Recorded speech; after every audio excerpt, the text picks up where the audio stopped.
All right, for years I've seen lots of prep videos with, buying a lot of bulk things, storing a lot of things, um, and buying a lot of gear, even weapons and ammo. Those are all great things to do to be prepared for, a bad event in the country, whether it be a hurricane or tornado, civil unrest, World War III, um, uh, Yellowstone blowing, whatever it might be. There's a lot of different things you can prepare for, but there's a lot of things that you're not prepared for in those lists. And a lot of things that they center on include preps of like, all right, I have 1,000 pounds of rice and 1,000 pounds of canned foods, and we're good to go. You're not, because you're only prepared for what you can fit in your basement or your cellar or your pantry. Okay, so what I want to do is help you get more prepared to be um, for a long time, not for the short time. The short time is good to prepare for those things: weapons, ammo, food, medications, all those things, but you're not prepared for the long term and for what you might need to do to actually survive. So let's get into it. Uh, we're calling the channel Fit and Prepped because that is what you need to be to survive. Okay, and we're going to talk about more about skills and more about fitness incorporated in your plan. Otherwise, you won't be ready. So first of all, um, you know, if you're not fit today, you're already a liability to yourself. So if you're overweight, or maybe you are um, just not in that great of shape, you are now a liability to maybe your group, maybe your family, or at least yourself. Um, because okay, there's a lot of different things you can prepare for, but if one of those things needs to include hunting, well, you're probably used to driving your truck to the woods or wherever you might hunt. You might have to carry the deer maybe a quarter mile at most, um, maybe more. Who knows? Whatever. But you throw it back in the truck and you drive home, right? But you are not prepared for a 5 mile walk to find a deer, find kill the deer, process or gut the deer, and then bring it back home wherever that might be. Now, are we talking about the power's out and you have no gas? Maybe you might have to walk that back to survive. Okay, so that example might not work for you because maybe you're in the woods already and you have deer come by your house every single day. Cool, but you still need to be prepared for other things. So if your plan includes looting somewhere when the first shit hits the fan, fine. How are you going to get there later on, though, when the gas runs out? What are you going to do when the car breaks down? You can't take it to a mechanic. So these are the skills I want you to be prepared for, and fitness is a skill. So you aren't going to make it if you're requiring transportation to get there. That the transportation will get you so far, but in down the road you maybe need this longer. This is the extreme case for preparedness, but let's talk about something that might happen um, really easily any single day right now. So we're talking about all the riots and uh, the protests that aren't friendly in downtown cities. So take your kid to a ball game. Think about that, and it's just you and your wife and a couple kids or whatever. If you have more kids like me, it's even more difficult, of course. And a riot breaks out in a downtown city. Now you have to get out. So are you physically prepared to carry your kids through blocks and blocks to find your vehicle again and get out? Maybe you can't get out. Maybe you have to fight your way out. Who knows? That is where I want you to be more physically prepared. So I have a lot of videos on fitness. We can go into those later, but just understand that you need to be more physically fit now to make it. Not to mention, the the more out of shape you might be, that's going to be harder for you to go hunting, to go walking for finding food, or even to walk to go get gas, whatever it might be. But being prepared is more about fitness than people really realize, and that's why I'm really starting to gear my channel towards being prepared over just fitness, because a lot of folks aren't going to be ready for. They're ready for a bug in. They might be ready for a month or two in supplies, but what are you going to do next? Okay, um, if we're talking about World War III, things are going to get rationed. So you need to have your own skills for um, growing your own food and stuff like that. So a lot of prepper channels do showcase that really well, of canning and growing your own food and stuff like that, and kind of having a homestead sort of thing. And those are great too. But you also need to be physically fit to optimize those things, because otherwise you're going to garden all day if you're out of shape.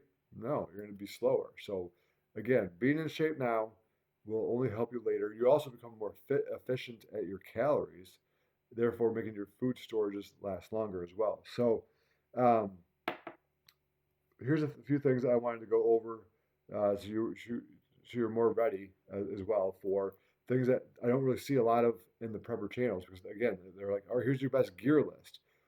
Great, that gear is not going to help you if, my example again, if you're in a downtown city watching a ball game, something happens and your bug out bag's at home an hour away, so you're not prepared. Maybe it's in the car, but maybe you have to still walk from the stadium to the car, and that might be a situation you might not make it. So these are the things that I want you to be prepared for outside of the normal prep lists I see on YouTube. That's, they're good lists, and they're good clickbait to find links to Amazon and stuff like that to pay the YouTuber. Um, but these are the things that you can do without buying a lot of things. Um, I'm not saying don't buy food, don't buy food of guns and ammo. I'm saying have those things, but this part of your plan needs to be more front and center, if not sooner than later. So skills over gear, we'll start there. So, having the skills to repair something. Can you fix a broken whatever it is in your house, right? I can't fix everything, but there's a lot of things I can do. I'm terrible with plumbing, but I can get it done. It just takes a little longer. Now, think about how you can repair something if the internet's down, the power's down, but you have some running water or something. That might not be the case, but either way, you have to be prepared enough to fix something where a lot of things that people learn how to fix things is on YouTube. If the internet's down, what is your plan to fix something? So think about the top three things in your house that might need attention now, fix them, have supplies for that sort of thing. You're not going to Home Depot if the world shut down again, and how you're going to fix a plumbing issue or electrical issue, or even just an insulation issue. Maybe there's a hole in the wall from something. Well, you need to be prepared with materials, but also the skills to fix that issue in your home. Okay, so work on skills like repairing and maintenance sort of things. That includes vehicle maintenance. I know I mentioned you might not have vehicles available, but this is where you can have them available by being more of a mechanic if you have to. If an EMP goes, your car's not going to go anyway. But if you can find a vehicle that didn't get affected by EMP, then there you go. To learn how to fix that now, know what you're doing, and you'll be good to go. Um, Cooking. So I'm still guilty of it too, where I'll look up the temperature for cooked pork or cooked chicken. What's the temperature supposed to be? That will be gone if you can't Google it, right? So having those skills now, having the recipes or whatever in your head or written down on paper is a good backup. So redundancy is also another key that you want to work on there. And redundancies for the redundancy, so backups of the backups are also going to be necessary. Um, let's see. So there's a lot of great gear videos out there. The 30 things you need in your pack. Cool. So those things are great. However, if you have a backpack full of gear you don't know how to use, well, it's kind of useless. Like you bought this. There's a lot of kits on Amazon of bug out bags ready to go. Okay, what are you gonna do with the gear? Do you know what you're doing? Practice now. Go to the gun range. Go get your skills up now while you can, and replace that ammo before you don't want to be training with ammo that you can't replace in the future. So do it now. Replace the ammo. Keep your stockpile full. But this is the time to work on the skills. Um, let's talk about the fitness skills a little more difficult. So there's a million things in fitness you can do. I've done a lot of different things as well, for different types of workouts, different types of um, strength training. all great things. However, what is your plan for a long walk, right? So rucking is a great thing to start working on now. So rucking is going to help you keep up your heart rate. You just carrying a pack, maybe it's carrying a gear, maybe it's carrying your child out of a bad situation. But rucking is probably one of your better bets, by the way, to work on to become more physically fit. If you can't ruck for 5 miles without stopping, that's something that's what you have to work on now. Okay. Next, I would work on farmers carries. I love that workout, and that's going to work on you literally carrying something in each hand and working on the correct posture to get something from A to B. If you're carrying a lot of weight, just even carrying it 30 feet might be enough to save it from a fire or something like that. Or maybe that's enough to carry your kids out of something. Or maybe you're carrying 2 cans of gas from a gas station on a rest stop all the way down to where your car broke down for 4 miles.